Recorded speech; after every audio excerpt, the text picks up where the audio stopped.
Tes, tes. Tes.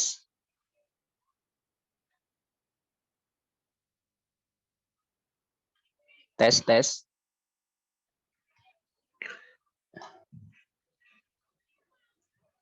Suaranya kedengaran nggak nih? Tes, dengar Pak. Dengar ya, Dengar suaranya suaranya. kedengaran ya Pak ya? Oke. Iya, Pak dengar. Kak Suri ada? Kak Francisca MC? Francisca Noviana. Francisca Suryani sudah hadir ya? Kak MC nanti 2 menit lagi kita mulai. Berapapun ya Bapak, kita upayakan untuk tepat waktu. Kak Suryani bisa dengar suara saya? Oh, lagi siap-siap mungkin. Oke. Mas Ilman bisa? Pak Ilman? Siap, monitor Pak. Oh, siap Pak Ilman. Terima kasih Pak ya sudah berkenan datang. Kak Suryani. Bisa.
Assalamualaikum, selamat malam Bapak Ibu semua.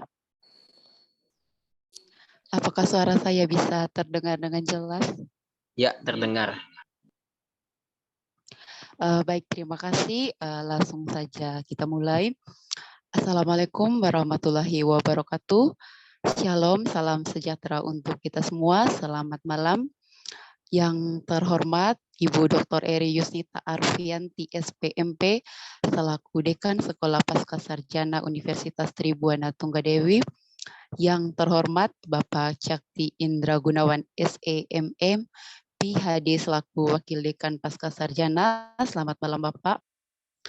Yang terhormat Bapak Dito Aditya SPI selaku Ketua Himpunan Mahasiswa Pascasarjana Unitri. Dan yang terhormat Bapak Ilham Fauzi SPSI selaku pemateri pada malam hari ini. Puji dan syukur kita panjatkan kehadirat Tuhan Yang Maha Esa, karena ridhonya kita masih diberikan kesempatan untuk bertemu melalui Zoom pada malam hari ini dalam acara webinar administrasi publik dan agricultural edisi 1 dengan topik kepuasan masyarakat terhadap pelayanan publik. Perkenalkan, saya Francisca Suryanti Lulut selaku Master of Ceremony dalam acara ini.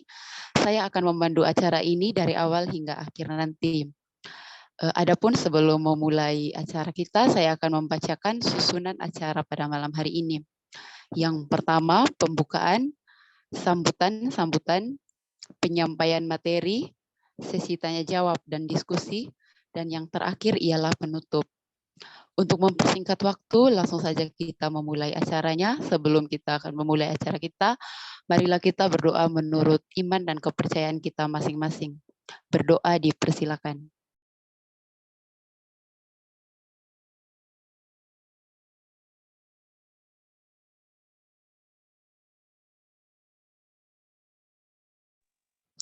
Berdoa selesai.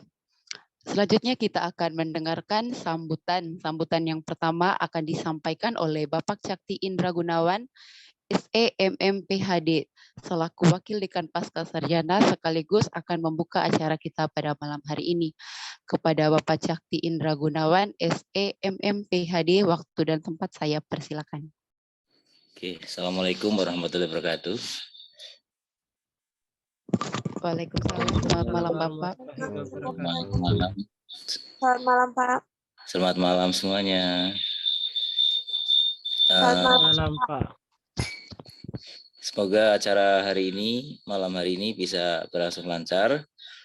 Dan ini adalah upaya dari akademik. Semoga lancar semuanya dan acara ini bisa memberi kebaikan, keilmuan bagi kita semua yang terutama di Pasca Sarjana Unitri ini. Demikian dari kami, acaranya kami buka dengan bacaan basmalah. Bismillahirrahmanirrahim. Ya, terima kasih. Saya kembalikan ke MC. Terima kasih disampaikan. Selanjutnya sambutan dari Ketua Himpunan Mahasiswa Pasca Sarjana Universitas Tribuana Tunggadewi Malang kepada Saudara Dito Aditya, waktu dan tempat saya persilakan. Ya, selamat malam rekan-rekan. Assalamualaikum warahmatullahi wabarakatuh. Saya ucapkan selamat datang, puji dan syukur kepada kehadirat Tuhan Yang Maha Kuasa. Himpunan Mahasiswa Pasca Sarjana Unitri menyelenggarakan webinar administrasi publik dan agrikultur edisi pertama. Adapun acara ini Bapak Ibu akan berlangsung setiap bulan, minimal sekali dengan mengundang berbagai narasumber, dan tentunya saya sangat bersyukur karena atas berkat Tuhan dan juga support dan dukungan dari rekan-rekan semua, acara ini dapat terselenggara dengan baik. Saya ucapkan selamat datang kepada Pak Muhammad Iman Fauzi. Beliau merupakan pemateri dari kampus tetangga kita, juga sahabat kita. Ini Muhammad dari kampus Universitas Islam Negeri Maulana Malik Ibrahim Malang. Demikian sambutan dari saya. Terima kasih dan selamat datang. Selamat mengikuti materi yang disampaikan oleh beliau. Kiranya nanti bisa menjadi sesi diskusi yang baik. Saya akhiri. Wassalamualaikum warahmatullahi wabarakatuh. Baik, terima kasih kepada Kak Dito. Untuk mempersingkat waktu, langsung saja kita akan masuk pada acara inti, yaitu penyampaian materi oleh Bapak Ilham Fauzi. Kepada moderator yang bertugas, kami persilakan.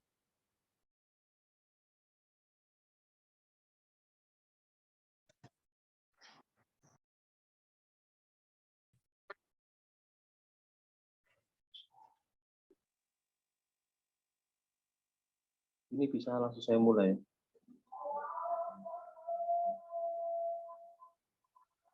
Ya, aman Pak. Mohon izin sebelumnya, apa suara saya terdengar jelas? Nanti takutnya di tengah perjalanan kurang. Terdengar Pak. Terdengar Pak. Bisa Pak, bisa Pak. Oke, terima kasih. Saya boleh izin share screen? Ya, silakan Pak, bisa langsung share screen. Oh.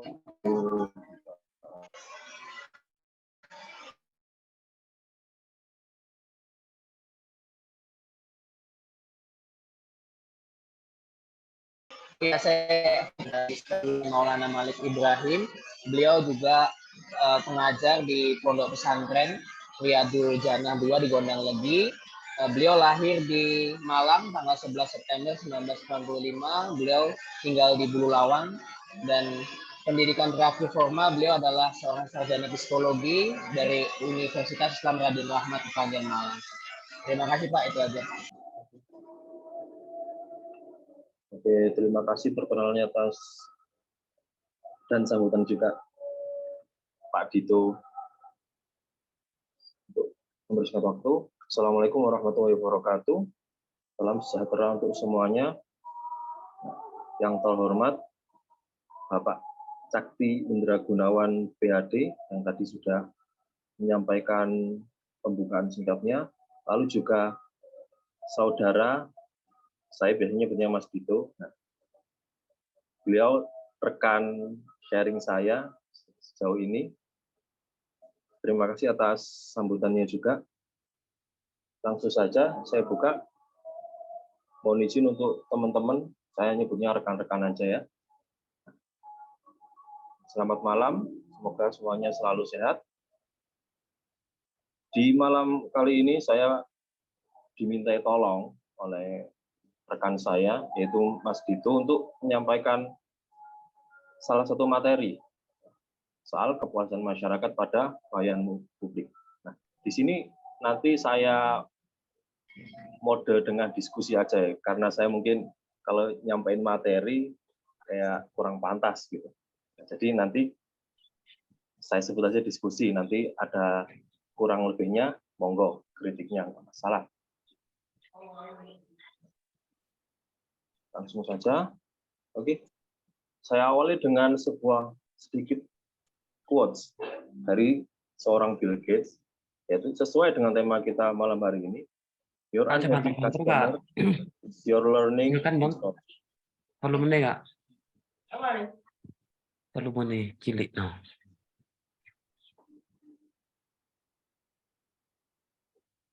Seorang konsumen, kita nyebutnya konsumen ya. Nanti kalau pelanggan itu beda lagi. Jadi seorang konsumen yang tidak puas dengan sebuah pelayanan, anggaplah kita yang memberi pelayanan itu nggak puas, itu adalah ladang belajar kita, tempat belajar kita untuk bisa lebih baik dalam memberi pelayanan. Bila kita seorang penyedia layanan. Nah, kita mulai dari pembahasan secara umum ya, yaitu soal kepuasan. Karena temanya kepuasan masyarakat, nah jadi saya awali dengan makna kepuasan itu sendiri. Kepuasan itu apa sih? Nah, kepuasan adalah sebuah perasaan yang muncul setelah seorang membandingkan stimulus yang masuk ke dalam dirinya dengan apa yang dirasakan. Ini menurut Philip Kotler. Mungkin teman-teman yang biasa riset pakai tema-tema penyedia jasa nggak asing dengan Philip Kotler ini. Beliau sudah masyhur. Nah, jadi ketika seorang individu memperoleh stimulus dari luar, maka dia akan otomatis kognitifnya akan bekerja, akan scanning, bisa dikatakan begitu. Ada stimulus masuk, dia akan membandingkan dengan apa yang dia harapkan. Kalau kita berbicara soal kepuasan, ya pasti perasaan bagus dong. Nah, jadi semakin stimulus tersebut sesuai dengan keinginan individu tersebut, pasti tingkat kepuasannya akan semakin tinggi. Nah, terus kepuasan masyarakat tersendiri itu apa? Simpel aja. Kepuasan dan kepuasan masyarakat adalah, kalau kepuasan masyarakat adalah ketika seseorang individu tersebut mendapatkan stimulus. Nah, stimulus itu berupa apa? Ya berupa layanan tadi, sebuah kinerja. Bedanya di situ. Entah itu produk, layanan apa gitu. Jadi evaluasi secara sadar atau penilaian kinerja yang menyangkut apakah kinerja produk bagus atau tidak dan cocok atau tidak bagi individu tersebut. Nah, ketika kita memperoleh suatu pelayanan dari instansi A, terus kita membandingkan dengan harapan kita, kok gini sih? Nah, itu yang namanya kepuasan masyarakat, bagus atau tidaknya. Lalu kemudian apa aja sih faktor pembentuk kepuasan masyarakat? Ini ada 4 menurut Principle of Marketing dari Philip Kotler. Nah, yang pertama itu ada personal needs, kebutuhan pribadi. Jadi seseorang umumnya akan membeli, katakanlah memakai suatu layanan karena kebutuhan pribadinya itu tadi. Yang kedua ada past experience. Nah, jadi pengalaman di masa lampau soal penyedia layanan itu gimana. Misal saya pernah mengurus mau bikin KK di Spenduk. Nah, itu saya dulu pernah ngurus di situ, terus setahun kemudian balik lagi, karena dulu pesannya bagus, nah otomatis akan meningkatkan kepuasan saya ketika kepengurusan kedua. Yang ketiga ada word of mouth. Nah, jadi kata bagiannya kata orang. Nah, jadi kata orang itu gimana sih? Nah, itu mempengaruhi kepuasan individu tersebut. Jika kata orang kebanyakan baik, pasti ekspektasi kita tinggi. Nanti tergantung lagi ketika sudah merasakan sendiri. Yang terakhir ada external communication. Nah, jadi ini adalah citra diri. Nah, citra instansi tersebut gimana sih di masyarakat? Cara dia mengkampanyekan layanan tersebut gimana? Misal, layanan ini akan cepat ketika masyarakat membutuhkan. Seperti itu adalah external communication. Citranya bagaimana di masyarakat itu akan membentuk kepuasan tersendiri bagi masyarakat. Nah, yang kedua, karena tadi kita berbicara soal pelayanan publik atau masyarakat, nah jadi saya akan mulai dengan makna pelayanan itu sendiri. Pelayanan itu apa sih? Suatu tindakan atau kegiatan yang dapat ditawarkan oleh satu pihak kepada pihak lain. Nah, produksinya itu bisa berupa barang atau tidak. Nah, jadi kalau kita berbicara soal jasa itu bisa berbentuk produk atau tidak. Nah, misal kita di kafe, nah itu kan ada produknya. Nah, itu adalah sebuah layanan yang ada produknya. Nah, kalau yang nggak ada produknya itu gimana? Ya, customer service seperti itu. Nah, itu kan sebuah pelayanan secara verbal. Lalu ada karakteristik pelayanan. Nah, ciri-ciri pelayanan itu yang pertama tidak berwujud dan bervariasi. Nah, layanan itu nggak berwujud, nah, jadi nggak bisa dilihat tapi bisa dirasakan. Bervariasi maksudnya ya pelayanan tersebut tergantung siapa yang menerima, siapa yang memberikan, dan keperluannya untuk apa. Kemudian kalau kita berbicara soal layanan, pasti kita berbicara soal kualitas tersebut, karena dengan tinggi rendahnya soal layanan itu tadi bisa mempengaruhi kepuasan kita. Nah, jadi dalam penelitian soal manajemen administrasi, paling masyhur adalah membahas soal kualitas pelayanan. Nah, ini teori masyhur juga nih yang saya kutip. Nah, menurut Pak Suraman ini beliau berbicara soal kualitas pelayanan sejak 1988. Kualitas pelayanan adalah seberapa jauh sih perbedaan antara kenyataan dengan harapan konsumen dengan pelayanan yang diterima. Nah, jadi ketika seorang individu menggunakan jasa layanan sebuah instansi, nah itu yang diterima itu kayak gimana? Jauh nggak dengan ekspektasinya.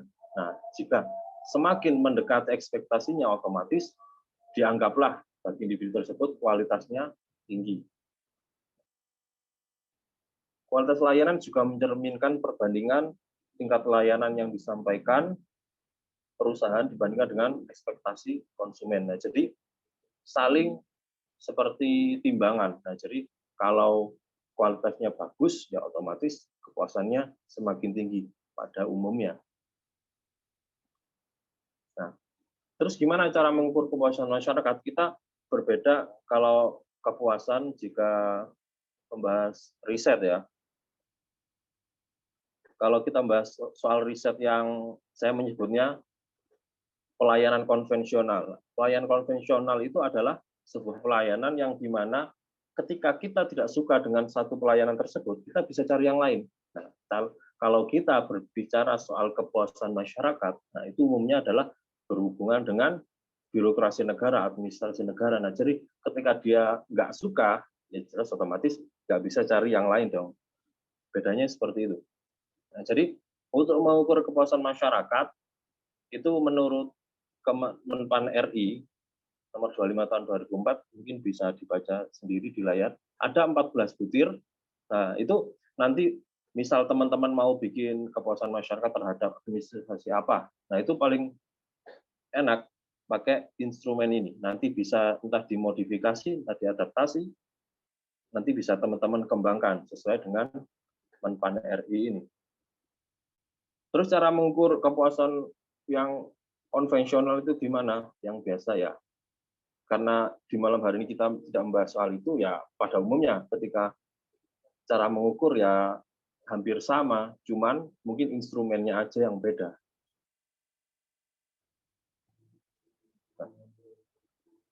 Ini ada beberapa riset yang menunjukkan kalau kualitas pelayanan itu benar-benar berpengaruh terhadap kepuasan masyarakat, meskipun ada faktor lain ya. Jadi banyak penelitian di bidang jasa yang mengungkap antara kualitas pelayanan dengan kepuasan masyarakat. Dan banyak yang menemukan hasil bahwa kualitas pelayanan tersebut berkorelasi positif terhadap kepuasan masyarakat. Nah, bagaimana jika seseorang tidak puas dengan sebuah pelayanan publik? Karena kita berbicara soal pelayanan publik, jelas beda dengan pelayanan konvensional yang jika nggak suka, misal kita ngopi nih, ini rekan-rekan banyak yang suka ngopi, kalau nggak suka dengan kafe A, kita tinggal cari kafe B aja, kafe C, dan yang lain. Tapi kalau kita berbicara soal pelayanan publik, kalau nggak puas gimana? Ya itu mau nggak mau, suka nggak suka harus tetap ke situ. Itu bedanya dengan pelayanan konvensional. Nah, ini saya didukung dengan riset tesis saya ya. Nah, jadi saya baru bulan ini menyelesaikan tesis saya.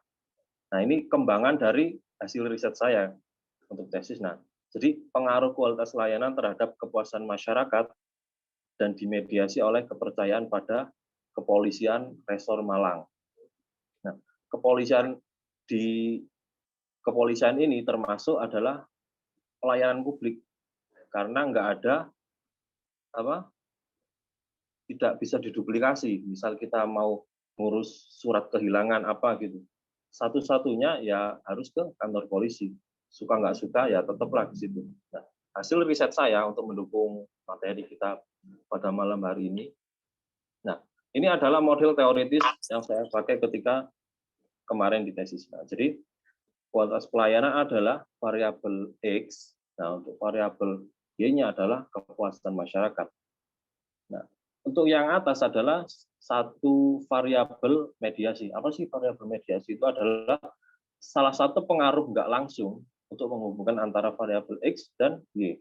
Nah, ketika variabel X ke Y berkorelasi, apakah punya korelasi yang besar juga ketika melewati variabel mediator, yaitu kepercayaan. Nah, jadi jika kualitas pelayanan kepolisian bagus, apakah mempengaruhi terhadap kepuasan masyarakat, pengaruhnya positif atau enggak? Nah, ketika kualitas pelayanan polisi yang seperti itu tadi melewati kepercayaan dulu, baru ke kepuasan, bagaimana hasilnya? Seperti itu. Hasilnya seperti ini. Soal XPY dulu ya. Jadi kualitas pelayanan berpengaruh positif terhadap variabel kepuasan masyarakat. Nah, dengan model regresi mungkin teman-teman sudah familiar ya. Nah, pengaruhnya adalah 50,1% dan pengaruhnya positif. Nah, untuk model yang nggak langsung tadi model mediasi, ya, kepercayaan tidak bisa menjadi mediator dari pengaruh kualitas layanan terhadap kepuasan masyarakat. Nah, ini saya uji dengan dua cara. Yang pertama gap analysis dan SOBEL test. Nah, jadi itu membuktikan kalau untuk puas terhadap pelayanan kepolisian di Polres Malang ini nggak harus percaya dulu, gitu. Nah, ini pembahasan untuk yang XPY. Nah, jadi jika konsumen puas terhadap suatu barang atau pelayanan, otomatis dia akan kembali lagi ke situ. Itu pada umumnya ketika kita suka dengan pelayanan tersebut pasti balik lagi, karena itu tujuan dari penyedia jasa. Nah, ketika tidak puas, pada umumnya akan memberikan reaksi negatif. Kalau kita berbicara soal pelayanan publik, meskipun kita nggak bisa pindah ke pelayanan lain, pasti reaksi kita negatif. Terus yang kedua, memberi kesan nggak baik, ngasih kabar ke teman-teman, tadi aku ngurus ke instansi ini, tapi dipersulit. Nah, seperti itu, dan akan mempengaruhi citra instansi tersebut. Nah, terus, makna secara implementatif itu gimana? Seberapa penting sih kepuasan itu harus diteliti?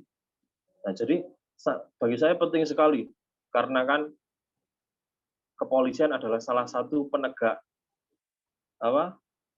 ketertiban di negara kita di Indonesia. Nah, jadi ketika orang tidak puas terhadap pelayanan yang diberikan kepolisian, di samping bagi kepolisian itu salah satu indikator keberhasilan Polri adalah kepuasan masyarakat. Nah, tapi dari masyarakat sendiri, kenapa sih harus puas terhadap polisi?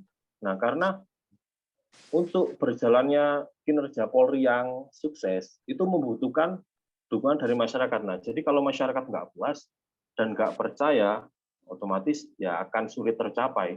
Dan ketertiban pun pasti akan sulit dikendalikan. Seperti itu. Nah, ini pembahasan untuk yang mediator tadi.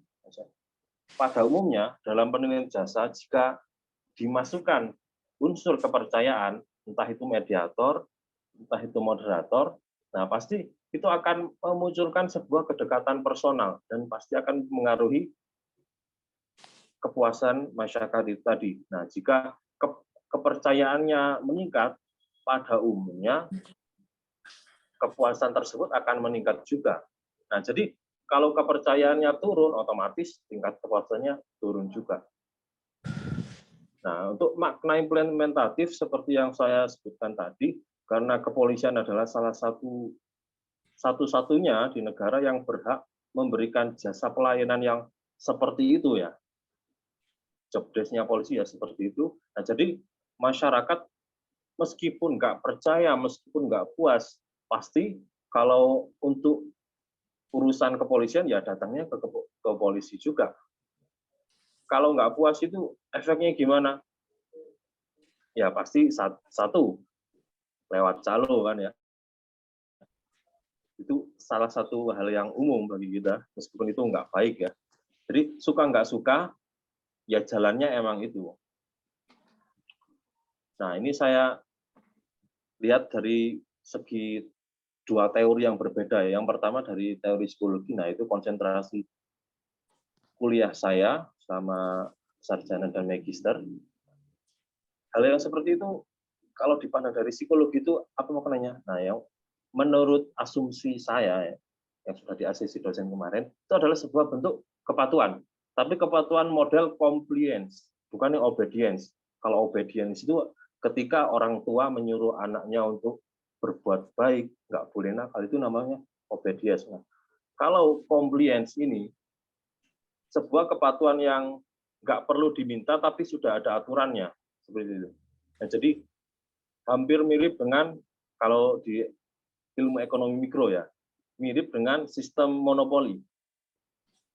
Kan monopoli nggak baik, Kak. Nah, emang nggak baik. Nah, tapi untuk beberapa hal dalam undang-undang di negara kita, pemerintah punya berhak soal penyedia jasa yang bersifat monopoli demi jaminan sosial masyarakatnya yang pasti. Bukan dalam hal yang tidak memberikan benefit bagi masyarakat. Nah, salah satunya ini asumsi saya, nanti mungkin bisa di-compare dengan teori yang lain. Salah satu pelayanan diberikan oleh kecamatan, kepolisian, mungkin PDAM, dan yang lain. Mungkin kalau PDAM masih bisa ada sublimasinya. Nah, untuk pelayanan kepolisian, yang pasti ketika kita nggak suka atau nggak percaya dengan kepolisian, kalau tapi kita pengen ngurus surat berkelakuan baik, misal ya satu-satunya ke kepolisian. Mau minta surat izin mengemudi, tapi kita nggak suka polisi, nggak lewat calo. Nah, yang pasti itu salah satu jalan untuk mencapai tujuan kita, terlepas respon kita atau persepsi kita terhadap instansi tersebut bagaimana. Nah, mungkin sedikit itu aja diskusi dari saya. Monggo kalau ada feedbacknya. Mohon maaf kalau ada penyampaian yang kurang jelas, belibet. Saya akhiri. Selamat malam. Wassalamualaikum warahmatullahi wabarakatuh.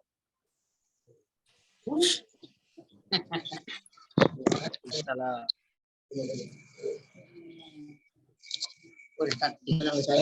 Ak datang.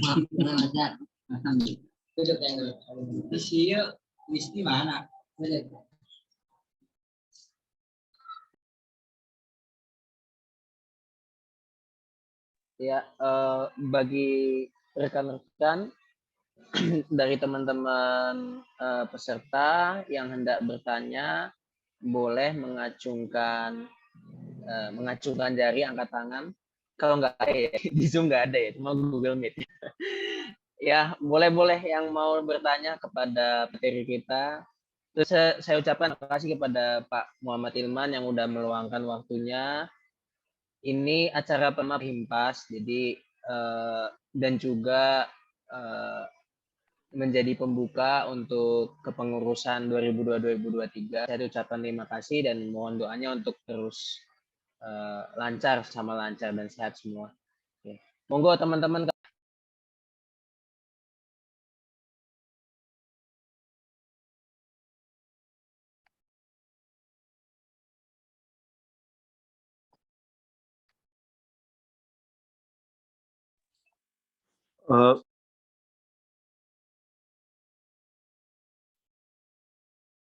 Ya, silakan kepada Masnya bisa menyebutkan nama. Oke. Ya, silakan Mas Leonardo Wilatenga, silakan. Ya, baik, terima kasih atas waktu dan kesempatan telah diberikan. Mohon maaf, jaringan saya kurang bagus, jadi saya. Ya. Halo, teman-teman, bisa dengar suara saya? Bisa Kak Leo. Oke, tadi dibahas terkait kepuasan masyarakat terhadap pelayanan publik ya Bapak. Ini berbicara kepuasan masyarakat terhadap pelayanan publik, sudah disampaikan ada beberapa indikator dalam melihat kepuasan masyarakat. Dari pandangan saya pribadi, mungkin minta analisis dari Bapak dalam menyaring kepuasan masyarakat. Apakah pemerintah berpartisipasi dalam pengeluaran kebijakan, mensosialisasikan kebijakan itu merupakan hal yang penting dilakukan pemerintah untuk bagaimana bisa melihat program yang dikeluarkan itu sejalan dengan apa yang diinginkan oleh masyarakat atau tidak. Itu poin pertama.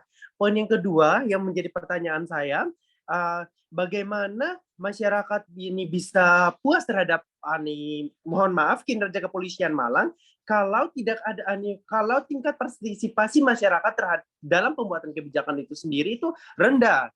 Berdasarkan beberapa jurnal yang saya baca itu tingkat partisipasi masyarakat Kota Malang saja itu masih rendah. Bagaimana kita berbicara tentang kualitas pelayanan publik itu yang baik? Mungkin Bapak bisa menjawab strategi apa sih yang dikeluarkan oleh pelayan publik yang ada di Kota Malang itu sendiri. Terima kasih Bapak, saya kembalikan. Terima kasih. Baik, terima kasih kepada Mas Leo atas pertanyaannya. Pak Ilman sudah didapat ya poin pertanyaannya ya. Bisa langsung dijawab dulu. Oke. Oh, langsung. Ya, nggak apa-apa. Kita diskusi bebas saja teman-teman yang mau berpandangan, silakan. Kita nggak dibatasi, maksudnya nggak dibatasi suatu argumen ya. Silakan aja berpendapat. Kita saling diskusi. Monggo, Pak Ilman bisa menanggapi apa yang disampaikan oleh Mas Leo ya. Oke, mohon izin Mas Dito. Nah, untuk Kak Leo yang barusan, terima kasih pertanyaan yang bagus. Yang pertama kan, bagaimana analisis soal kepuasan masyarakat, apakah pemerintah ikut berpartisipasi terhadap sistem itu tadi ya. Nah, jadi mungkin Mas Leo nanti ketika ada salah bisa ngoreksi ya, takutnya salah. Nanti pertanyaannya saya ada yang bilang apa gimana. Jadi menurut pandangan saya, ya, menurut pandangan saya nih ya, apakah pemerintah ikut berpartisipasi terhadap untuk meneliti kepuasan masyarakat? Ini saya ambil contoh yang saya tahu ya, BNN, Polri, sama TNI. Nah itu ada pusat penelitian dan pengembangannya sendiri. Nah jadi setiap 1 bulan sekali, tapi untuk mohon maaf, instansi lain kurang paham. Nah jadi setiap institusi di pemerintahan itu punya puslitbanknya sendiri-sendiri. Nah itu tujuannya untuk bagaimana sih mengevaluasi, misal di tahun ini anggaplah saya dari pemerintah ya. Nah, saya bilang ke teman-teman, ayo gimana program kita tahun ini? Apakah sukses? Sukses Pak, buktinya apa? Slide ini. Nah, jika nggak puas itu apa? Nah, itu harus diperbaiki. Nah, jadi sering-seringnya pemerintah itu memang memberikan penelitian dan pengembangan. Cuman seringnya yang saya tahu nih, seperti kasih contoh lah kepolisian. Nah, jadi di tahun 2020 ini kepercayaan masyarakat, kita berbicara kepercayaan ya bukan kepuasan ya, soal percaya aja, itu menurun drastis dari tahun kemarin. Itu disampaikan sendiri dalam pidatonya Pak Jokowi beberapa bulan yang lalu, yang sampai turun 63%. Apakah itu 63% itu buruk? Jelas buruk. Karena urgensi kepercayaan masyarakat terhadap instansi pemerintah itu harus tinggi. Kenapa harus tinggi? Karena mereka itu sangat dibutuhkan bagi masyarakat. Kalau nggak percaya, kalau nggak puas, jelas hasilnya akan beda. Seperti itu. Jadi pemerintah apakah ikut berpartisipasi? Pasti berpartisipasi, meskipun saya sendiri kadang ya nggak tahu ya. Masa ketika saya ngurus pelayanan ke instansi ini, tapi nggak direspon, atasannya ini gimana sih? Itu yang nggak saya tahu, yang pasti ada program seperti itu. Itu yang poin pertama. Nah, untuk poin yang kedua, bagaimana, misal ada yang salah, langsung dipotong aja nggak apa-apa, Mas. Bagaimana bisa masyarakat puas terhadap polisi? Nah, apakah strategi pemerintah terhadap masyarakat yang kurang puas itu tadi? Nah, kita kasih contoh lah di kepolisian ya. Jadi dengan kita tahu sendiri ya, nggak hanya di Malang sih, cuman karena riset saya di Malang, yang saya bahas di Malang. Tapi mungkin teman-teman pada tahu kondisi kepolisian di berbagai kota gimana. Nah, di Indonesia pun kita tahu sendiri kasus yang lagi booming-boomingnya seorang jenderal yang seperti itu, sekarang mantan jenderal. Nah, itu otomatis akan sangat berpengaruh terhadap masyarakat, meskipun masyarakat tersebut nggak dirugikan. Apalagi orang yang dirugikan secara langsung. Katakanlah tragedi Kanjuruhan beberapa bulan yang lalu. Kita tahu sendiri, bahkan baru tadi siang ada unjuk rasa dari masyarakat menuntut keadilan terhadap kepolisian. Apa strateginya? Yang saya tahu, ya tetap fokus utama kepolisian yang saya tahu ya, adalah merubah citranya di mata masyarakat tanpa mengesampingkan job desk utamanya. Nah, jadi karena masyarakat menganggap citra polisi kurang baik di mata umum, maka Polri berusaha meningkatkan kepercayaan tersebut dengan cara, satu ya pada umumnya memberi santunan, tetap mensosialisasikan lalu lintas seperti itu, karena memang job desk-nya seperti itu. Nah, jadi untuk berbuat baik mungkin hanya tingkat personal aja ya. Jadi mungkin nggak banyak orang yang tahu soal cara meningkatkan kepercayaan masyarakat. Yang pasti satu dari Bapak Jenderal Polisi Listio Sigit Prabowo kemarin, tingkatkan kinerjanya, otomatis nanti akan memperbaiki citra polisi di mata masyarakat. Selebihnya bisa diimplementasi. Seperti itu. Monggo Kak Leo, mungkin ada feedback untuk diskusi. Baik. Baik. Oke, Pak Leo. Silakan Pak Leo ditanggapi. Ya, baik dari apa yang disampaikan tadi bahwa dari sampaikan bahwa bagaimana sih masyarakat itu bisa percaya lagi kepada polisi, bagaimana sih masyarakat bisa percaya kepada pemerintah dengan fakta bahwa khususnya dalam sini saya kutip lembaga kepolisian. Lembaga kepolisian bukan hanya 1-2 kali mengecewakan masyarakat. Contohnya tragedi Kanjuruhan, pungutan liar, tilang dan harus membayar denda dan lain sebagainya, yang itu berulang kali viral. Bahkan berbagai permasalahan-permasalahan yang dikeluarkan oleh yang dilakukan oleh oknum yang kalau dikumpulkan jadi satu provinsi mungkin dilakukan oleh oknum polisi. Ini menyebabkan dulu banyak sekali munculnya tagar percuma lapor polisi, hashtagnya kan luar biasa, hashtag percuma lapor polisi dan lain sebagainya. Sehingga kalau ini pandangan saya pribadi ya Bapak, pandangan pribadi saya, jadi jadi bahan diskusi kita, orientasi untuk kepuasan masyarakat kepada pelayanan publik itu untuk saya pribadi itu membagi menjadi 2 kalau menurut saya. Yang pertama, pelayanan publik itu harus bersifat publik, bukan private oriented.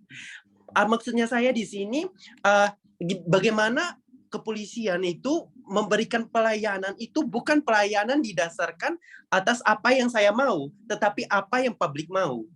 Ini yang belum dijalankan oleh kepolisian pada umumnya, terkhususnya oleh kepolisian Kota Malang, melihat berbagai kasus yang telah ada di kepolisian Indonesia. Dan yang kedua, menurut saya, yakni kepentingan publik itu sistemnya mutlak. Sistem kepentingan publik itu mutlak. Ini yang beberapa kali saya baca untuk meningkatkan kepuasan masyarakat terhadap pelayanan publik. Yang paling penting adalah kita tahu publik itu butuh apa dulu, baru saya keluarkan kebijakan. Bukan saya keluarkan kebijakan supaya publik hanya tahu bahwa saya bekerja, tetapi apa yang dibutuhkan publik, baru apa yang dibutuhkan publik itu yang dijadikan kebijakan. Itu yang menurut saya belum menjadi poin analisis dari lembaga-lembaga pemerintahan. Sehingga tidak heran kepuasan masyarakat beberapa tahun belakangan ini mengalami penurunan karena lembaga pemerintah berfokus saya harus memiliki program, saya harus mengeluarkan program, saya harus mengeluarkan kebijakan tanpa melihat ke lapangan apa yang dibutuhkan masyarakat itu sendiri. Jadi 2 poin itu sendiri menurut saya mengapa kepuasan masyarakat terhadap pelayanan publik itu semakin menurun. Itu menurut saya Bapak, saya kembalikan, terima kasih. Oke. Opini yang bagus. Mungkin terima kasih Pak Leo, diskusinya seru ini, seru banget. Oke, mungkin tanggapannya Pak Ilman untuk Pak Leo untuk sebagai closing statement atau mungkin nanti bisa ngobrol-ngobrol di luar kan ya. Kayaknya ada yang angkat tangan ini kayak seru ini. Oke, Pak Ilman silakan ditanggapi kembali. Silakan. Oke. Sedikit tanggapan dari saya dari Kak Leo tadi. Oke, saya setuju, Mas. Setuju benar. Karena saya bukan wakil dari pemerintahan, jadi saya nggak bisa ngomong dong, takut salah ya. Tapi yang pasti, jika kita berbicara sebab akibat ya, saya misal karena udah kondisinya seperti ini, saya memandang dari mungkin konsentrasi kuliah saya ya, dari psikologi, apa sih penyebab orang kok kerja nggak berkualitas? Banyak faktor. Yang pasti, soal SDM kita nggak sepenuhnya berpendidikan. Pasti semua di sini setuju dong. Bahkan saya pun yang hampir selesai kuliah magister pun merasa bodoh sekali ketika di masyarakat seperti itu. Nah, jadi dengan kasihlah contoh saya sebagai salah satu SDM nih. Nah, saya aja SDM-nya kurang berkualitas. Jika saya dikumpulin 10 aja, saya yakin Indonesia nggak maju-maju. Nah, seperti itu. Nah, jadi mungkin pentingnya kalau kita orang awam ya, misal nggak paham birokrasi atas kayak gimana, ini kok gini sih, padahal gini. Nah, kita fokus saja nih upgrade diri sendiri. Nah, jadi kita belajar yang tekun, di mana kita kerja yang tekun, kerja pun nggak menutup kemungkinan tetap bisa menuntut ilmu ya. Saya juga bekerja, saya juga mengajar, saya juga kuliah. Nah, jadi misal kita nggak ahli di bidang itu, katakanlah contoh saya akan fokus kepada diri saya. Karena perubahan nggak akan dimulai kalau dia sendiri nggak niat untuk berubah. Nah, seperti itu. Overall, terima kasih Kak Leo. Saya suka statementnya dan saya setuju. Silakan. Oke, ya. Untuk pertanyaan kedua sudah saya lihat ada yang bertanya mengangkat tangan, ada ada Mas Yoakim. Sebentar, tadi saya lihat tadi ada Angelina ya. Mbak Angelina nanya ya. Ya, oke, silakan Mbak Angelina. Habis ini Mas Yoakim ya. Oke, silakan Mbak Angelina dengan pertanyaannya. Boleh nih. Forum bebas untuk memberi masukan. Oke, silakan.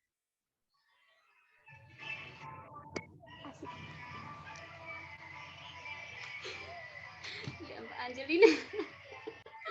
Serau.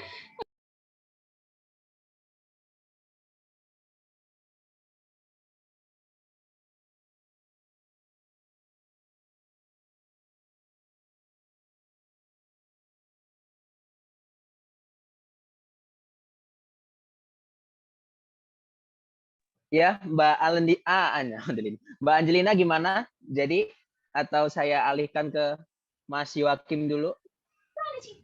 Oke, Mbak Angelina gimana? Saja. Mbak Angelina jadi nanya atau enggak? Oh, enggak jadi. Alihkan enggak saja. Alihkan ya, silakan. Pak Yoakim Ansimus Berek ya. Saya lihat mengangkat tangan.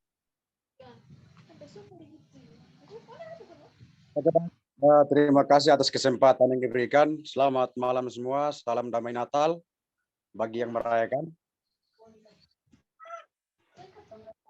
Nanti mah dingin aku main apa coba nonton. Teman masuk. Halo. Ya, silakan Kak. Silakan. Pertanyaan saya, apakah tingkat kepercayaan masyarakat secara umum kepada seseorang ataukah tingkat kepercayaan masyarakat itu berdasarkan aturan yang berlaku?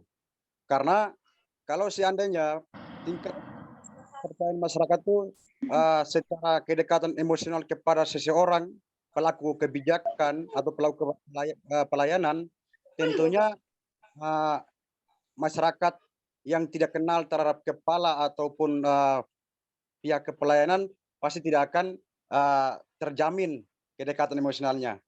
Jadi pertanyaannya, apakah tingkat kepercayaan kepada seseorang ataukah tingkat kepercayaan masyarakat kepada aturan yang berlaku? Terima kasih. Semangat baik. Ya, bagaimana Pak Ilman? Udah dapat poinnya ya? Oke, langsung saya jawab. Ya, langsung saja dijawab, tidak apa-apa.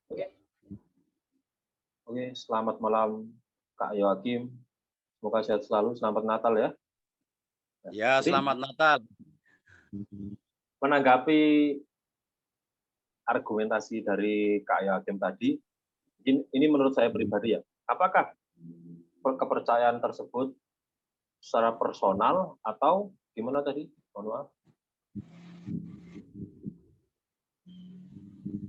Apakah tingkat kepercayaan itu secara personal menurut perseorangan dalam hal ini pelaku pelayanan ataukah kepada aturannya? Terima kasih. Ya. Kalau kita berbicara soal riset ya, riset soal pelayanan administrasi publik, yang kita fokuskan adalah soal kualitas pelayanannya dia. Nah, mengenai kalau saya dekat dengan si penyedia layanan misal, pelayanannya bagus nih, ya udahlah, saya puas terhadap pelayanan yang diberikan instansi ini.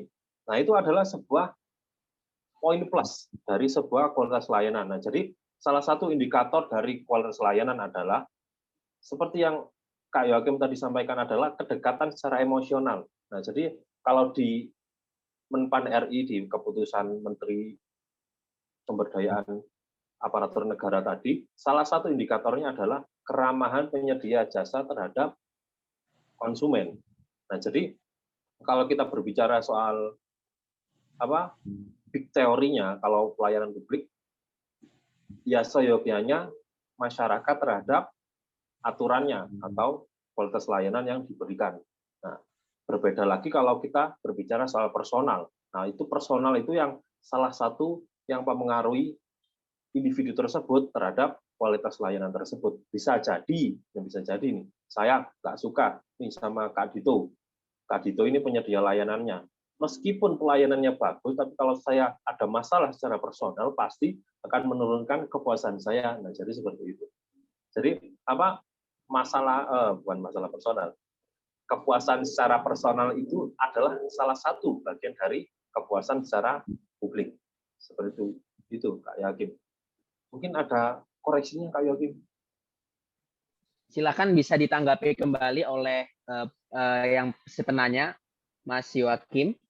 Saya berikan kesempatan untuk menanggapi satu kali, kemudian ditanggapi oleh closing statement oleh Pak Ilman ya. Mohon maaf Pak Ilman ya, ini diskusinya banyak ini. Ya, mengganggu waktunya ini. Oke, silakan Pak Yoakim ditanggapi kali ini, sudah ada yang angkat tangan lagi soalnya setelah Pak Yoakim. Silakan Pak Yoakim. Saya tidak ada tanggapan lagi terkait penjelasan dari pemateri tadi. Hanya mungkin bisa bisa didiskusikan lagi seperti itu. Terima kasih. Oke, jadi nggak ada ya. Oke, lanjut ke yang ketiga, Mbak Saudari Aurelia. Lika mau saya lihat mengangkat tangan ya. Silakan untuk waktu dan tempat saya persilakan. Tempatnya padahal Zoom ada. Dan silakan Mbak Yoakim.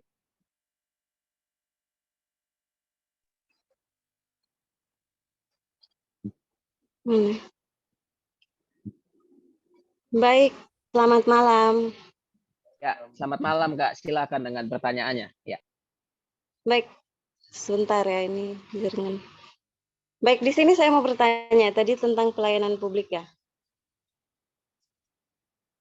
Jadi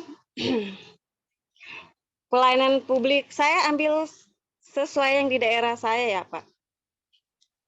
Jadi seperti yang diketahui ya, pelayanan publik itu di mana mereka tuh melayani masyarakat. Tapi ini saya ambil contoh seperti di daerah saya, di mana pemerintah itu memilih sektor tertentu itu untuk bisnis mereka dengan sesama pejabat begitu. Contoh di tempat saya tuh ke dinas penduduk ya contohnya. Dinas kependudukannya. Itu seharusnya bahkan di undang-undang juga kan sudah tertulis melayani, kayak tidak tertulis kalau nanti ke sana tuh kita harus berbayar, kita harus kayak contoh nih belangko untuk buat KTP-nya itu kan seharusnya tidak dipungut biaya ya.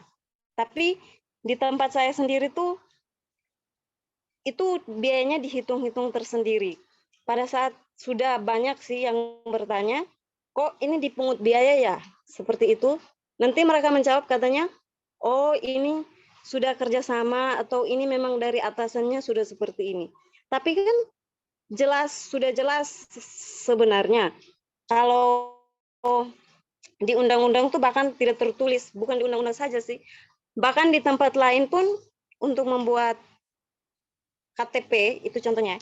KTP itu benar-benar tidak dipungut biaya sama sekali.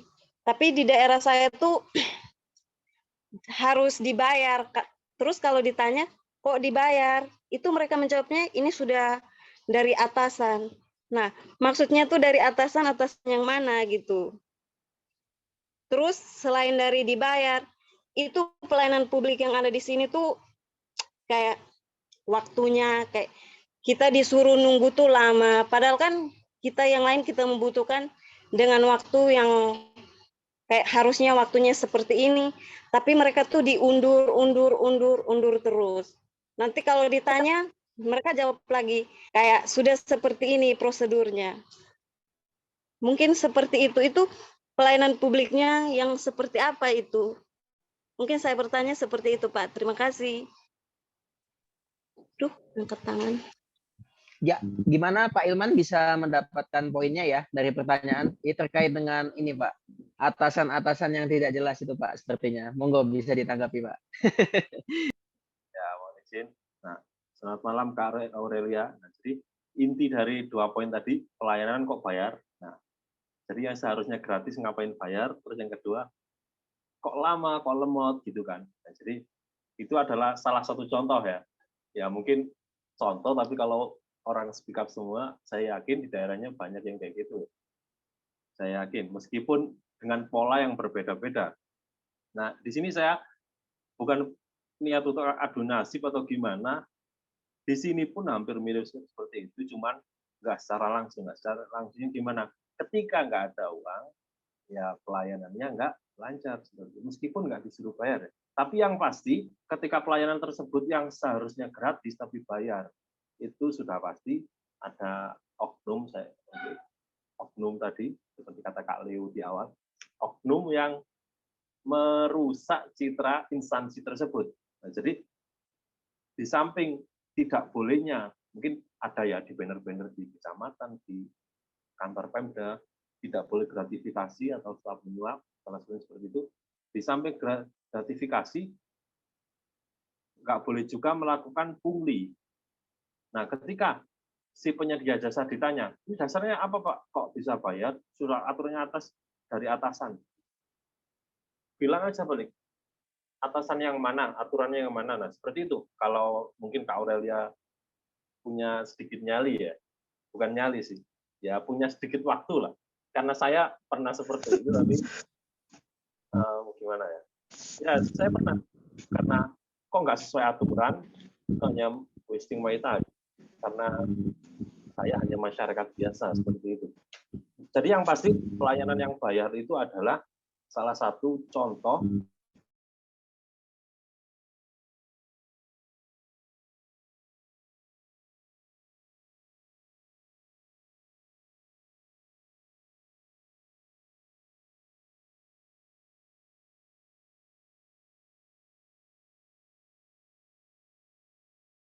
bahkan KTP saya masih KTP tahun 2017.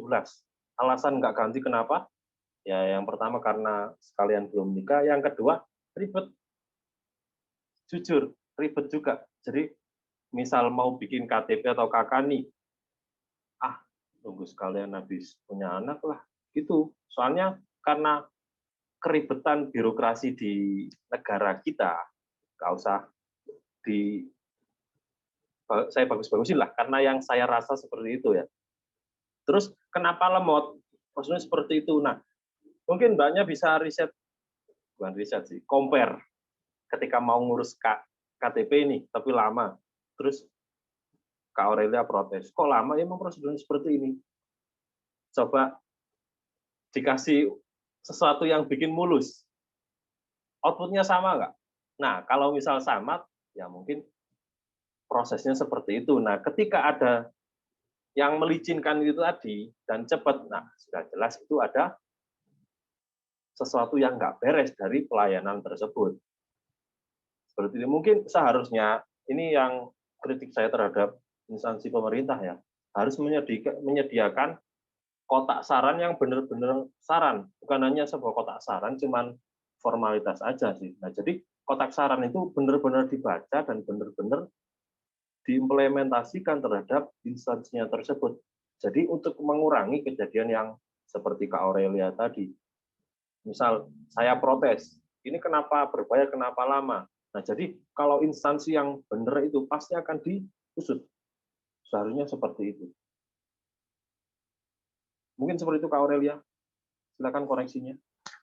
Oh iya, bagaimana Kak Aurelia, ada tanggapan terakhir? Kalau tidak ada saya ke pertanyaan selanjutnya. Baik, saya berikan sudah. kesempatan. Oke, sudah ya. Oke, saya berikan kesempatan untuk 3 penanya lagi, 2 atau 3 penanya lagi. Oke, Pak Muhammad Rasul Kadarisman, silakan. Saya melihat Bapak mengangkat tangan ya. Oke. Baik, Assalamualaikum warahmatullahi wabarakatuh. Selamat malam rekan-rekan semua. Mohon izin panitia sama pemateri Pak Ilman. Mohon izin, ini topik yang sangat menarik sekali terkait dengan kepuasan masyarakat terhadap pelayanan publik. Kebetulan mohon izin kami biar diskusi kita semakin berimbang. Kebetulan saya dari unsur pemerintah daerah. Jadi biar berimbang, kan ini terkait dengan pelayanan publik. Kebetulan saya bekerja di Pemda Kabupaten Malang. Terkait dengan pelayanan publik seperti disampaikan pemateri tadi, memang sudah apa yang dilakukan itu sudah on the track. Jadi misalnya seperti disampaikan tadi bagaimana indeks kepuasan masyarakat. Jadi regulasinya sudah jelas, sudah ada di Permenpan RB 14 tahun 2017, misalnya terkait dengan kotak saran, sudah ada. Jadi apa yang ini terkait dengan bagaimana perubahan paradigma yang dulu pelayanan publik kita, misalnya pejabat publik dulu orientasinya mau dilayani, kalau sekarang kan sudah bergeser bagaimana pejabat publik adalah pelayan bagi publik. Jadi melayani, bukan sebaliknya tapi dilayani. Cuma masalahnya, jadi misalnya kita ketahui di pemerintah daerah, di kementerian lembaga maupun pemerintah daerah itu sudah ada yang namanya indeks kepuasan masyarakat IKM yang diperoleh dari survei kepuasan masyarakat SKM. Cuma masalahnya hasilnya itu rata-rata atau sebagian besar atau 100% hasilnya mesti puas. Ini yang jadi masalah. Saya bukan mengkritisi karena saya dari dalam, berarti saya introspeksi. Jadi pertanyaan kami karena pemateri dari background-nya dari psikologi ya, misalnya bagaimana dari sisi psikologi organisasi, bagaimana kita pejabat publik itu meningkatkan pelayanan publiknya. Regulasinya sudah jelas, sudah dari atas misalnya tidak boleh ada pungli, sudah ada zona integritas, sudah ada kawasan bebas korupsi misalnya. Sudah jelas, regulasinya sudah jelas. Cuma implementasinya, mohon maaf tanda kutip, masih ya jadi rahasia umum. Jadi misalnya kalau bisa diperlambat, ngapain dipercepat? Kalau misalnya bisa bayar, ngapain bisa gratis? Dan pertanyaan-pertanyaan seperti itu yang hadir di masyarakat. Kembali pertanyaan kami, bagaimana dari sisi psikologis bagi pelayan pejabat publik ini, bagaimana untuk meningkatkan pelayanan kepada masyarakat. Mungkin sedikit itu Pak. Terima kasih. Kurang lebihnya kami sampaikan, mohon maaf. Baik, terima kasih Bapak yang sudah bertanya, Pak, dari instansi ya, dari Bapak Muhammad Rasul Kadarisman. Oke, Pak Ilman bisa ini ya mendapatkan poinnya ya terkait dengan indeks kepuasan dan beberapa poin yang disampaikan beliau. Silakan mohon tanggapannya Pak Ilman, nanti bisa ditanggapi kembali. Oke. Sama-sama terima kasih untuk Pak Rasul sudah hadir dalam room yang telah disediakan. Pertanyaan sangat bagus. Apalagi Bapak sendiri berasal dari instansi pemerintah. Betul, sangat mewakili. Mungkin yang pembukaan tadi poin awal adalah ilmu bagi kami ya.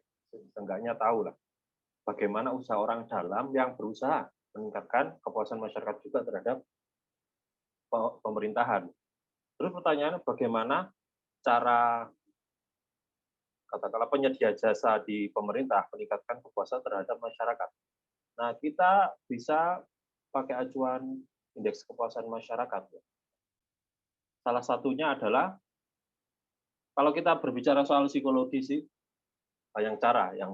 salah satu bersyukur dalam kok bisa. Nah, bersyukur karena kita sudah ditempatkan di hal yang seperti ini. Nah, kalau dalam perkuliahan saya itu masuk dalam ranah psikologi positif, bagaimana meningkatkan keaktualisasi diri kita dalam menjalankan sebuah kegiatan apapun itu. Salah satu contoh dalam dunia kerja yang mungkin Pak Rasul di pemerintahan. Jadi ketika kita bersyukur, syukur yang otomatis sebuah luas ya. Syukur itu bukan berarti terhadap Tuhan, tapi syukur terhadap apa dari yang kita dapat sekarang. Misal, mungkin Bapak Rasul di posisi tersebut. Nah, Bapak bersyukur aja. Nah, karena saya, contoh misal saya di posisi Bapak, saya akan bersyukur karena di posisi tersebut, saya akan melayani masyarakat sesuai dengan peraturan yang ada. Regulasinya sudah ada, kita kasih contoh yang udah aja. Ini kan ada 14 tuh di IKM, salah satunya adalah kecepatan pelayanan. Ada tanggung jawab petugas pelaksana. Benar-benar bertanggung jawab. Jadi jika kita, kalau kata bahasa Jawa, kita preteli ya, 14 poin dari indeks kepuasan masyarakat itu tadi, kita benar-benar mendalami persyaratan pelayanan itu apa aja, misal kalau KTP ya, atau PKK misal, ya udah itu aja, nggak usah dipersulit. Kejelasan petugas pelaksana, mungkin ini adalah tanggung jawab. Nah, kita harus benar-benar bertanggung jawab. Apa sih makna tanggung jawab? Adalah ketika kita menyelesaikan tugas yang sudah kita ampu. Nah, kalau kita punya prinsip sudah, ya udah dikerjakan nanti aja. Nah, dari situ kita sudah menyalahi aturan dalam indeks kepuasan masyarakat tersebut. Karena tujuan kita adalah membuat masyarakat tersebut puas. Otomatis kita harus punya tanggung jawab pribadi, seperti kecepatan pelayanan. Nah, ini harus benar-benar cepat dalam pelayanannya. Nggak harus sekarang ngurus, sekarang jadi ya, mungkin nggak semua pelayanan seperti itu. Nah, jadi makna kecepatan dalam pelayanannya adalah yang bagaimana seharusnya pelayanan itu terjadi. Nah, jadi kalau dia sudah punya, individu tersebut punya aktualisasi diri yang bagus, cara bersyukur yang bagus, terus regulasi diri yang bagus, nggak mengesampingkan masalah pribadi, saya yakin nggak bakal ada yang namanya tadi, seperti Kak Aurelia, pungli, terus pelayanan yang lama, nah seperti itu. Nah, bahkan ada beberapa variabel psikologi dalam indeks kepuasan masyarakat. Nah, ada kesopanan, kecepatan, kemudian kewajaran biaya pelayanan, nah terus keamanan lingkungan. Nah, seperti itu jika benar-benar diimplementasikan oleh si penyedia jasa, saya yakin kok bisa. Nah, mungkin dari dirinya sendiri sih ya. Jadi individu tersebut harus bisa komit terhadap apa yang diampunya. Misal dia di pelayanan KTP misal, ya bagaimana seorang yang ngurus KTP itu puas. Nah, bagaimana cara biar bisa puas? Kita lakukan sesuai regulasi yang ada. Harus punya tanggung jawab yang tinggi. Jadi saya rasa regulasi itu cukup selama dia punya keyakinan dan optimisme yang tinggi. Nggak misal, ya udahlah bisa nanti aja. Nah, seperti itu bisa dikatakan tanggung jawabnya udah rendah. Terus soal kedisiplinan juga.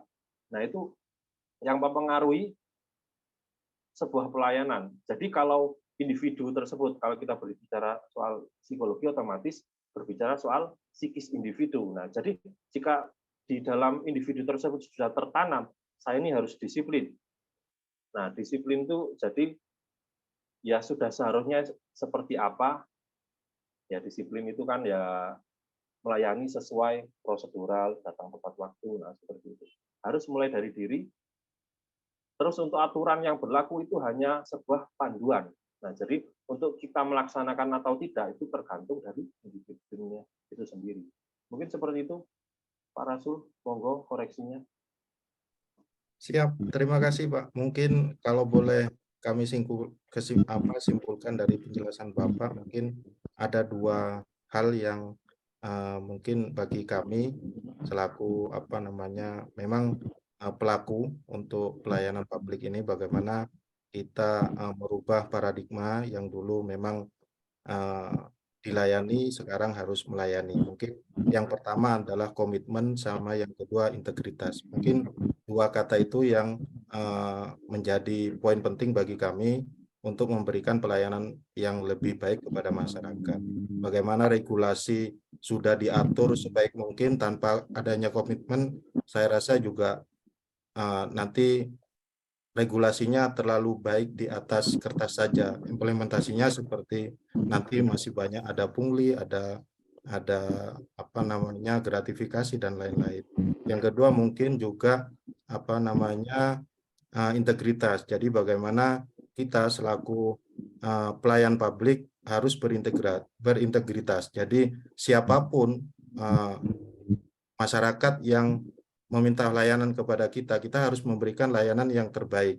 Misalnya mungkin bukan kita melihat, oh ini siapa, ini tetangga kita, ini kerabat kita, baru kita memberikan pelayanan yang terbaik. Tapi kalau untuk masyarakat yang lain yang kita tidak kenal, kita seadanya saja dalam pelayanan. Mungkin itu Pak, dua poin yang dapat kami tangkap dari penjelasan Bapak. Terima kasih, kami kembalikan.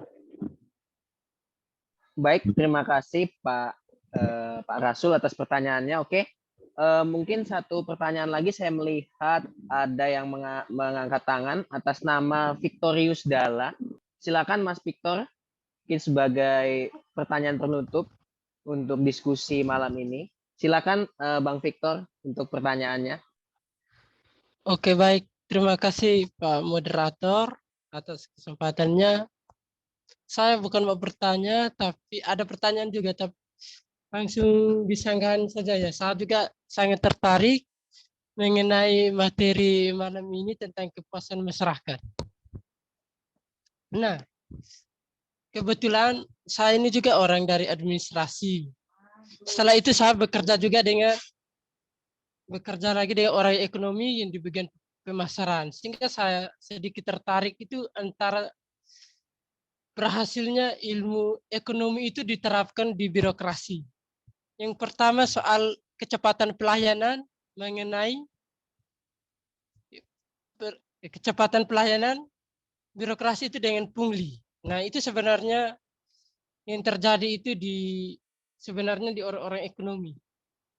Sehingga kenapa cepatnya pelayanan di pemerintah itu sendiri begitu banyak persyaratan,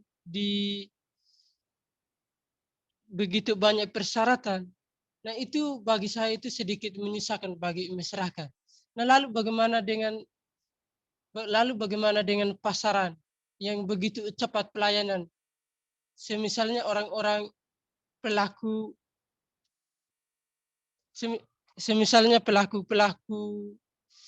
di bagian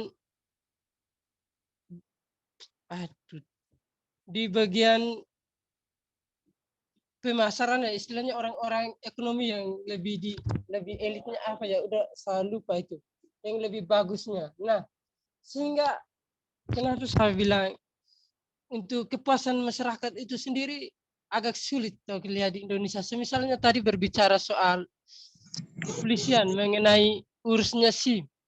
Saya juga salah satu orangnya yang korban.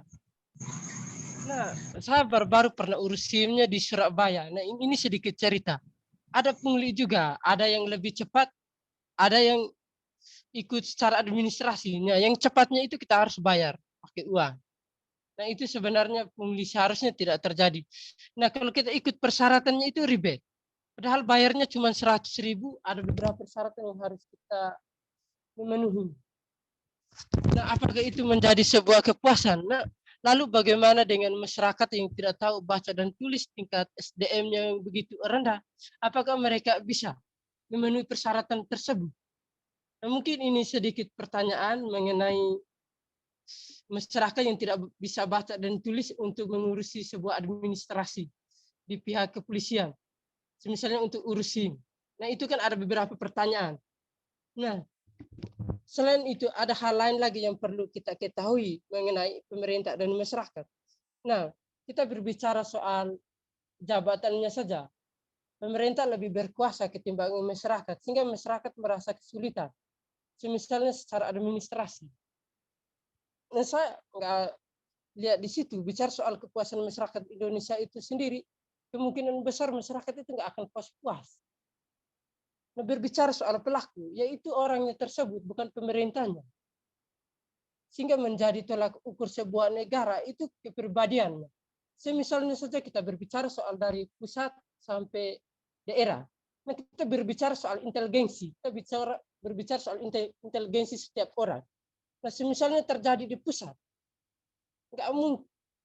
Kalau sudah terjadi di pusat nggak mungkin di daerahnya nggak mau ikut, pasti sama-sama. Misal berbicara soal aturan, di pusat pasti menjalankan aturan tersebut, pasti daerah dijalankan. Kalau di pusat sudah pungli, pasti daerah juga akan ikut. Itulah adalah inteligensi kita orang Indonesia. Pemerintahnya yang tidak mau mengalah. Kita berbicara soal pungli, ya di mana-mana pasti pungli. Itu secara administrasi. Siapa yang lebih cepat, dia butuh cepat pasti. Uang itu akan dijalankan. Nah, lalu bagaimana dengan good governance? Pemerintah yang baik. Pemerintah pasti baik, tapi orang tersebut tidak akan baik. Nah, mungkin dari itu saja dari sanggahan dari saya kembalikan kepada moderator. Sekian dan terima kasih. Ya, terima kasih Pak Victorius atas tanggapannya. Mungkin Pak Ilman ada tanggapan kunci, karena Pak Victorius ini berpendapat bahwa ya pelayanan publik intinya tidak boleh diskriminatif, ya, dan intinya pelayanan publik itu selagi ada perbedaan persepsi tentu akan sulit diwujudkan, dan akan sulit mewujudkan pelayanan publik yang baik apabila masih ada oknum-oknum yang melakukan pungli. Mungkin tanggapannya Pak Ilman terhadap inti yang disampaikan oleh Pak Victorius. Oke, saya tanggapi pernyataan dan pertanyaan dari Kak Victor. Bagus sekali, saya suka. Sangat kompleks. Nah, sehingga saya yakin nggak bakal bisa jawab sepenuhnya, tapi saya usahakan menjawab sebaik mungkin. Nah, kan berbicara soal konsep kepuasan yang Kak Victor tanyakan tadi. Kepuasan karena kan tadi kecepatan pelayanan dan pungli, terus dengan nggak pungli. Nah, ketika dia merasakan cepat dengan jalur, katakanlah jalur pungli ya.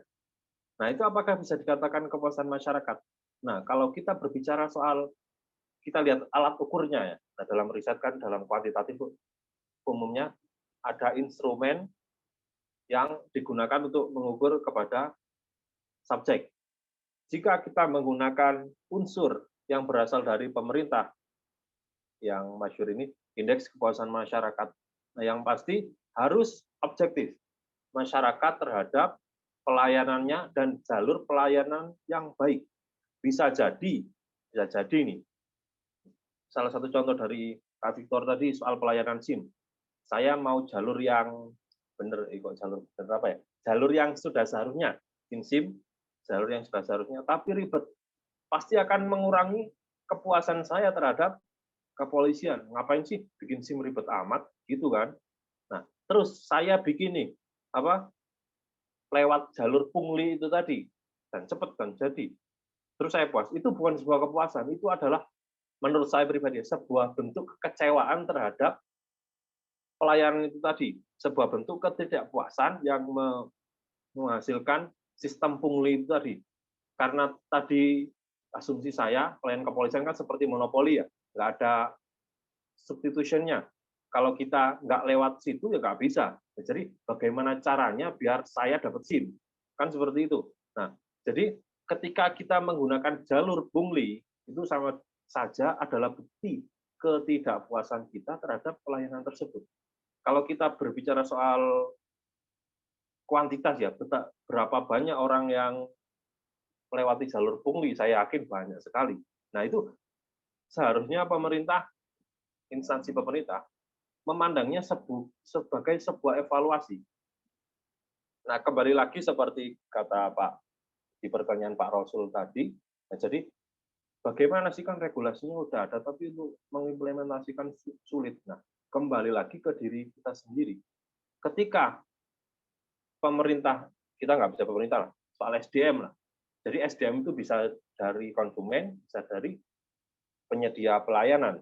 Jadi ketika konsumennya semua berbaur nih, ada yang jadi konsumen, ada yang jadi penyedia jasa. Ketika SDM itu baik, saya yakin pelayannya harusnya baik. Misal nih, saya sebagai pemangku di salah satu jabatan pengeluaran SIM misal, ketika saya SDM-nya nggak baik, mungkin saya masuknya lewat jalur orang dalam, bayar gini atau gitu, pasti birokrasi saya, ini hipotesis saya ya, ketika SDM itu nggak baik, bisa jadi pelayanannya juga nggak baik. Kita nggak berbicara soal presidennya nggak baik, sistem pemerintahannya nggak baik, saya nggak berbicara seperti itu, tapi saya yakin misal harus objektif. Jadi misal pelayanannya SIM yang nggak baik, berarti ya emang seperti pungli itu sebuah hal yang normalisasi. Bagaimana cara mengubahnya? Kita, kalau saya berbicara soal mengatasinya, mungkin saya nggak bisa jawab ya, soalnya terlalu kompleks dan penyebabnya juga banyak. Tapi yang pasti untuk mengatasinya adalah dimulai dari diri sendiri. Seperti saya misal, mau bikin KTP, saya nggak akan lewat orang desa atau orang kecamatan biar cepat, saya nggak. Saya akan lewat jalur reguler, berangkat ke Dispenduk Capil sendiri. Nah, itu adalah bukti saya untuk memperbaiki sistem yang ada. Entah itu berpengaruh atau tidak, setidaknya saya sudah memberikan contoh lewat diri saya sendiri. Kemudian, untuk mewujudkan kepuasan di Indonesia sangat sulit. Ya, jika kita berbicara berpandangnya soal good governance, emang nggak bisa sih. Tapi setidaknya kalau kita melihat pemerintah dari sisi jelek, saya yakin jelek semua. Saya yakin. Tapi setidaknya harus ada aktualisasi diri itu tadi. Nah, jadi kita harus memandang orang dari segi baiknya, tanpa mengesampingkan keburukannya. Bukan berarti, oh ya udah saya lihat baiknya, tapi orang ini buruk saya bayar, nggak bisa. Salah tetaplah salah. Nah, bukti kepedulian kita terhadap negara kita berbicara soal kualitas adalah bagaimana agar kita berkontribusi untuk memperbaiki hal tersebut. Memperbaiki sesuai kapasitasnya. Mungkin Kak Victor di pelayan administrasi. Nah, ya berjuang semaksimal mungkin dengan administrasi dan ketentuan yang ada. Nah, kalau saya mungkin saya nggak akan lewat jalur pungli kalau tujuannya untuk memperbaiki negara ini. Nah, jika semua orang berpikiran seperti itu, nah itu pentingnya mungkin berpendidikan bukan berarti harus punya titel S1, S2, S3 ya. Menuntut ilmu dan saya yakin meningkatkan perlakuan baik, kemungkinan berbuat baik itu probabilitasnya lebih tinggi. Kalau dalam agama saya ya, agama Islam, untuk zaman sekarang nggak harus muluk-muluk berbuat baik, minimal nggak menghindari sesuatu perbuatan yang nggak baik itu udah bagus. Karena dalam kepercayaan saya, ketika seseorang menghindari kejelekan itu membuka satu pintu kebaikan, seperti itu. Terus lalu, nah kalau atasannya pungli terus bawahnya ikut ya, nah itu saya mohon maaf nggak bisa jawab ya, mungkin saya belum riset soal itu. Ya pasti itu bukan keputusan yang baik. Karena bagaimanapun bentuknya, bagaimanapun tujuannya, bagaimanapun caranya, pungli itu nggak baik. Karena KKN kalau nggak diberantas nggak bisa. Bahkan seluruh lini pemerintah kalau boleh, kalau bisa ya, kita lihat pasti ada unsur punglinya, ya kan? Dan berlindung di balik orang dalam, orang yang dikenal, atau lewat apapun. Nah, seperti itu. Jadi, kalau kita berbicara soal pemerintah, seperti kata Kak Victor tadi, pemerintahnya baik, tapi orangnya belum tentu baik. Itu betul sekali, karena manusia itu dinamis. Karena belum tentu saya mungkin keluar-keluar, jadi orang itu harus gini-gini dalam pelayanan begini. Ketika saya di posisi tersebut, dengan lingkungan tersebut, belum tentu saya bakal melayani dengan baik sesuai yang saya omongkan sekarang ini. Dan jadi setidaknya berusaha lebih baik biar memberi pelayanan yang terbaik. Mungkin seperti itu. Silakan koreksinya Kak Victor. Oke, ada lagi tanggapan dari Kak Victor? Mungkin kalau masih ada, silakan. Oke, saya berikan waktu. Ya. Sudah pas, Mas. Soalnya baterai saya udah lowbat, Pak. Iya, oke. Terima kasih Pak Victor ya atas pertanyaannya. Oke, mungkin ada lagi yang bertanya sebelum saya membacakan kesimpulan untuk acara kita pada malam hari ini. Oke, mungkin nggak ada ya. Oke, baiklah. Kita sudah tiba di penghujung diskusi kita pada malam hari ini bersama Pak Muhammad Ilman Fauzi dari UIN Maulana Malik Ibrahim Malang. Oke, saya akan membacakan kesimpulan pada malam hari ini. Yang pertama adalah pelayanan publik haruslah berdasarkan kebutuhan real masyarakat, bukan hanya keinginan segelintir pihak, apalagi segelintir elit pemerintah. Kemudian yang kedua adalah pelayanan publik hendaknya selaras dengan kemajuan zaman, namun tetap mengadvokasi aspirasi masyarakat, baik melalui kanal kotak saran maupun kanal media sosial, namun harus tetap disampaikan dengan sopan santun dan dengan adab dan etika yang baik. Kemudian yang terakhir adalah pelayanan publik adalah kerjasama baik antara pemerintah sebagai pelayan masyarakat dan pemenuhan hak dan kewajiban warga negara. Saya rasa itu kesimpulannya pada malam hari ini. Terima kasih Pak Ilman sudah hadir. Untuk selanjutnya saya kembalikan kepada MC yaitu Saudari Francisca Suryanti.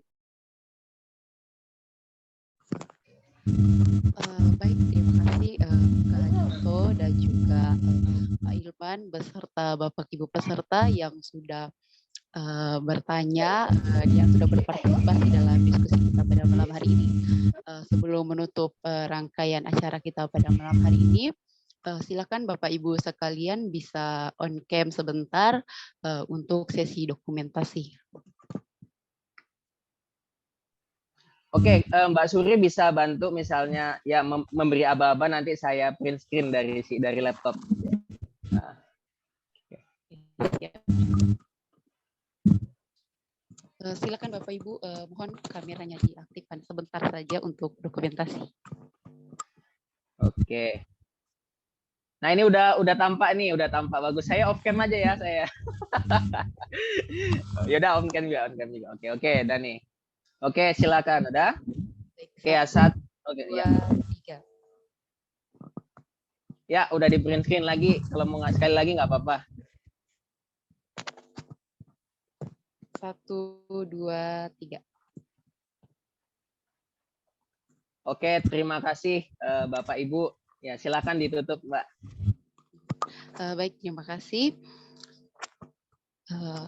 Akhirnya kita sudah sampai di penghujung acara. Mewakili seluruh teman-teman panitia, saya mengucapkan banyak terima kasih, terlebih khusus kepada Bapak Ilman Fauzi, Bapak Cakti Indra Gunawan, dan juga Bapak Cahyo yang sudah bergabung ya bersama kita. Selamat malam Bapak Cahyo, terima kasih sudah berpartisipasi dalam acara pada malam hari ini, dan juga kepada Bapak Ibu partisipan yang sudah bersedia meluangkan waktu dalam acara kita pada malam hari ini. Besar harapan kami semoga apa yang disampaikan oleh pemateri ataupun apa yang menjadi bahan diskusi kita pada malam hari ini sekiranya dapat bermanfaat untuk kita semua. Saya Francisca Suryanti Lulus selaku Master of Ceremony pamit undur diri. Mohon maaf apabila dalam pelaksanaan acara kita pada malam hari ini masih banyak kekurangan dan juga kesalahan-kesalahan baik dari saya sendiri ataupun teman-teman panitia yang lainnya. Sampai bertemu pada acara-acara selanjutnya, dan juga untuk mengakhiri seluruh rangkaian acara kita pada malam hari ini, marilah kita berdoa menurut iman dan kepercayaan kita masing-masing. Berdoa dipersilakan.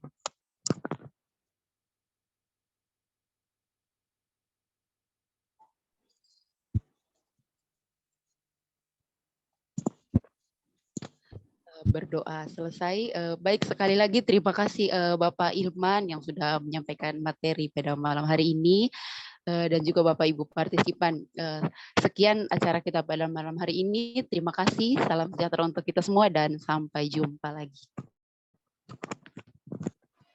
Oke, terima kasih rekan-rekan. Terima kasih Pak Ilman. Terima kasih. Terima kasih rekan-rekan, sehat selalu. Selamat malam, selamat istirahat semuanya. Ya.